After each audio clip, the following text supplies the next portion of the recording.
سڵاوتان لە بێم کاتتان باش پەڕێزان لە ڕادیۆ دەنگی گەلەوە هەواڵەکانی ئەمڕۆتان پێشکەشەکەین بیسەرمان بن. پارێزەرانی نووسینگەی یاسایی سەدە بنبەستی دیدار لەگەڵ ڕێبەر عەبدوڵڵا ئۆجەلان کە زیاتر لە 2 ساڵە لەژێر گۆشەگیرێکی توندا و هیزانێرێک لە بارەوەنیە داواکارینیان پێشکەش کردووە. پارێزەرانی ڕێبەر عەبدوڵڵا ئۆجەلان کە لە زیندانی ئێمرالی جۆری ئێفی زیندان زیاتر لە 33 مانگە هیزانێرێک لە بارەوەنیە داوای چاوپێکەوتنی نوێیان لە سەرۆکاتی داواکاری گشتی بۆرسا و بەڕێبەرەتی زیندانی ئێمرالی کردووە. داواکارێکە لەلایەن پارێزەرانی نووسینگەی یاسایی سەدە ڕازیە ئیستوریک ڕێزان ساریجا و فاق ئوزگور ئەرۆن و مەزلوم دینجۆ پێشکەش کراوە. هەروەها پارێزەران بۆ دیدار لەگەڵ 3 زیندانەکەی دیکە عومەر خەیری کۆنار حامڵ یەڵدرم و وەیساکتاش لە ئێمرالی زیندانن داواکاریان پێشکەش کردووە. داواکاریەکانی دیدار و چاوپێکەوتن لەگەڵ بنەماڵە و پارێزەرانی ڕێبەر ئۆجەلان 3 زیندانەکەی دیکە بە بیانووی سزای دیسپلین هەموو جارێک ڕەت دەکرێت و دەسەڵاتی دادوەری ژمارەی دۆسەی پەیوەست بە سزای دیسپلین ڕاناگەێنێت.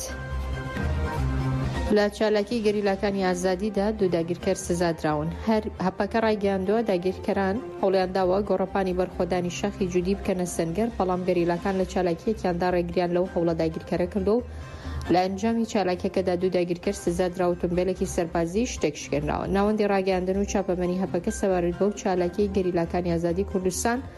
لە نێوان 1 بۆ 3 کانونی یەکەم و ببورن کانونی دووەم و هێرشەکانی سوپای تورێک ڕاگەنرایەکی بڵاو کردوتەوە دەڵێ لە ئەنجامی ئەو چالاکیەدا بۆ سەر داگیرکەران 2 داگیرکەر کوژراوە و ئۆتۆمبیلێکیش تێکشکێنراوە. لەبارەی هێرشە بەردەوامەکانی دەوڵەتی تورکیا بۆ سەر باشوور و ڕۆژاوای کوردستاندا بەختیار مستەفا بەرپرسی ڕاگەاندنی حەزبی زەحمەتکێشانی کوردستان دەڵێت کە دەوڵەتی چواردەورمان لە قەیرانی ببورن سیاسی و ئابووری قوڵدا بۆ یەدایانەوە و قەیرانانە بگوازنەوە بۆ دەروی سنوورەکانیان و هێرشەکانی ڕۆژاوە دەرەنجامی سەرکەوتنی پێکەنانی دەستوری کۆمەڵایەتی ڕۆژئاوای کوردستانە. ئیدانەی هەر کار و کردەوەی دەکەین بە تایبەتیش بۆ سەر خەڵکی سیڤیل بۆ سەر ناوچەی مەدەنی بۆ سەر ئەو شوێنانەی کە پەیوەستە بە ژیانی ڕۆژانەی هاوڵاتیانەوە ئێمازانین کە بەنداوەکان کارگەکانی چیمەنتۆ شوێنەکانی بەرهەمێنانی نەوت وێزگەکانی کارەبا و تەنانەت چاپخانە کە یعنی شوێنێکی زۆر مەدەنیە و هۆڵی زەماوەند کراونەتە با بڵێن ئامانج لەم هێرشاندا و خەڵکی سیڤیلیش بێگومان نزیکی 20 کەس بوونەتە قوربانی. ئەمە زیاتر لە کاردانەوە چێکە دەوڵەتی تورکیا بەرامبەر بەو با بڵێن ڕاگەاندنی دەستوری ڕۆژاوای کوردستان کە ڕاگەیەنرا بە با بڵێن ئەو بڵاو کرایەوە ئەوەش ئەوەی تری شێت کردوون و ئەوان چونکە نیان شاردۆتەوەڵێن هەر دەستکەوتێک بۆ کورد هەر جگایەک بۆ کورد تەنانەت لەوانەیە گەر خێمێک لە ئەفریقا کورتالیبا لە سەرمانگ هەڵیبا ئەوان پێی سەغڵەت بن و قبوڵی نەکەن. عێراق لە ماوەی 3 ڕۆژی ڕابردوودا 7 خانوویان لە گەڕەکێکی نۆرۆزی کەرکووی داگیر کردو و ئەمشەو هەوڵیانداوە لەناو ئەو 7 خانووەدا عەرەبی هاوردە جێگیرکەن بەڵام لەلایەن هاوڵاتیانی ئەو گەڕەکە ڕوبەڕوویان بوونەتەوە. شەوی ڕابردوو لە شاری کەرکووک سوپای عێراق هەوڵیدا لەناو ئەو 7 خانووی لە ماوەی 3 ڕۆژی ڕابردوودا داگیریان کردو لە گەڕەکی نەورۆز عەرەبی هاوردە لەناو خانووەکانە نیشتەجێ بکەن، بەڵام خەڵکی گەڕەکەکە و داگیرکەریان ڕەت کردوتەوە ڕوبەڕووی سوپای و عەرەبانێ ئەو عەرەبە هاوردانەش بوونەتەوە کە دەیانویست لەناو ئەو خانووانەدا نیشتەجێ بن. بە گوێرەی زانێرەکانی پامنەری ڕۆژنوویست لە کەرکووکدا بۆی ڕوبەڕووبوونەوەی هاوڵاتیانی کوردی گەڕەکەکە بەرامبەر با سوپای عێراق شەوی ڕابردوو ژمارەیەکیان دەستگیر کراون. ژمارەی خانووەکانی گەڕەکی نەورۆز کە سەرجەم دانیشتوانی کوردن خاوەندارەتی زەویەکانیانن دەگەڕێتەوە بۆ وەزارەتی دەرەوەی عێراق و لەژێر پرۆسەی تعریبدا. تیمی پارێزەرانی ڕۆژنامەوان سلێمان ئەحمەد کەیسەکەیان گەیاندە یۆنامی و بەرپرسی یۆنامیش ڕایگەیاندووە ئاگامان لە کەیسەکەی هەیە و حکوومەت یەرەم ناچار دەکەین سەرجەم مافە یاساییەکانی دەسەبەر بکە لە نزیکترین کاتدا سەردانی دەکەین. دوێنێ تیمی پارێزەرانی ڕۆژنامەنووس سلێمان ئەحمەد کە لە 25 تشرین یەکەمەوە لەلایەن ئاسایشی پارتی دیموکراتی کوردستان و لە دەروازەی فێشخابوور دەستگیر کراوە لە تا ئێستا بێسەر و شوێنە لەگەڵ کارۆلینا مۆرینۆ بەرپرسی نووسینگەی نەتەوەی گرتوەکان لە عێراق یۆنامی کۆبوونەوە و کەیسی سلێمان ئەحمەدیان تاوتوێ کرد. نەریمان ئەحمەد پارێزەری سلێمان ئەحمەد لەبارەی کۆبوونەوەکان بە ڕۆژنووسی ڕاگەیاندووە زیاتر لە کاتژمێر درێژەی خایاندووە و کۆبوونەوەیەکی ئەنجامدرا و سەرکەوتوو بووە لەبارەی کەیسی ڕۆژنامەوان سلێمان ئەحمەدەوە. ئاماژەی بۆ کردووە گفتوگویان کردووە لەبارەی ئاستەنگی و گرفت و ڕێگریەکانی بەردەم ڕۆژنامەوان و چالاکوانانی مەدەنی لە هەرێمی کوردستاندا لەلایەن دەسەڵاتی سیاسیەوە هەروە سنووردارکردنی ئازادی ڕادەربڕین و پێشێلکردنی مافی مرۆڤ لە ئازادی ڕۆژنامەگەریدا. ئەو دەڵێ بە تایبەتی لەبارەی کەیسی ڕۆژنامەنووس سلێمان ئەحمەدەوە گفتوگۆیان کردووە کە لەلایەن ئاسایشی پەدەکەوە دەستگیر و بێسەر و شوێت کراوە و لەو کاتەوە ڕای هەموو هەوڵەکانیان چ لایەنی کەسوکارەکەی و ئەوانەوە بێ وەک پارێزەرانی چ لەلایەن ڕۆژنامەوان و چالاکوانان و ڕێکخراو و سندیکا جیاوازەکانەوە بێ لە ئاسی ناوخۆی نێودوڵەتی بەڵام تا ئێستا چارەنووسی دیاری نەکراوە جگە لە بڵاوکردنەوەی ڕاگەیەنرایەک لەلایەن ئاسایشی دۆکۆ کەویش لەژێر فشاری ڕایگەشتیدا بووە تێیدا باسییانەوە کردووە کە لەلایەن ئەوان دەست بەسەر و تۆمەتی سیخۆڕیکردنیان دراوەتە پاڵ بۆ حەزبێکی سیاسی.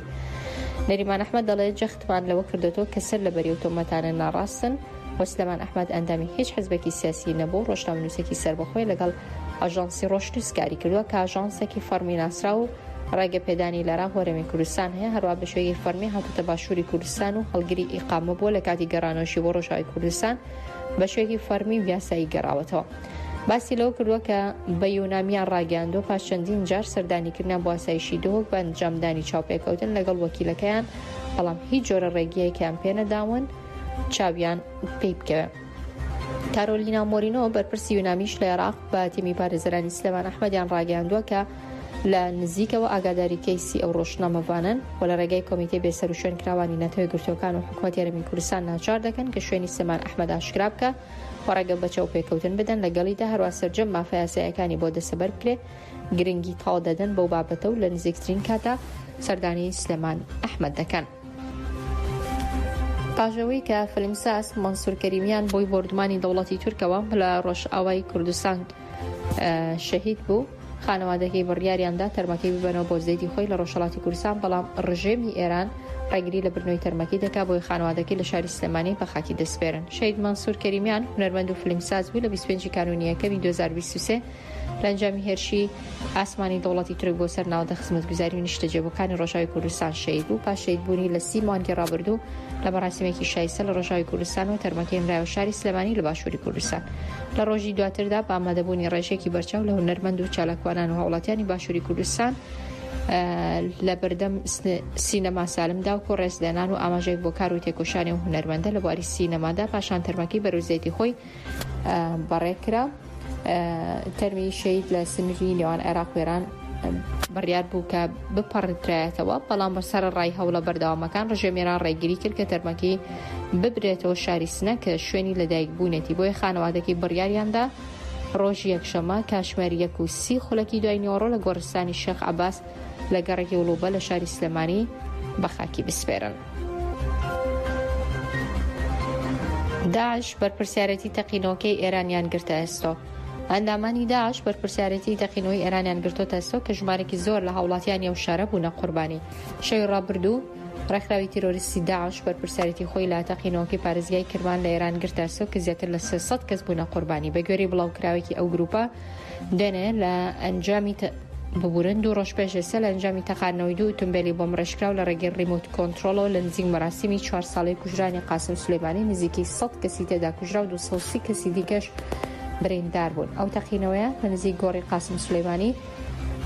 سەرکردەی هێزی قودسی سوپای پازاران ئێران ئەنجام درا و لەلایەن ڕێکخراوەکەوە ئەنجام درراوە. تەقینەوەکە هاوکاتە لەگەڵ 4مین ساڵڕۆژی کوژرانی قاسم سولەیمانی کە لە هێرشی فڕۆکەی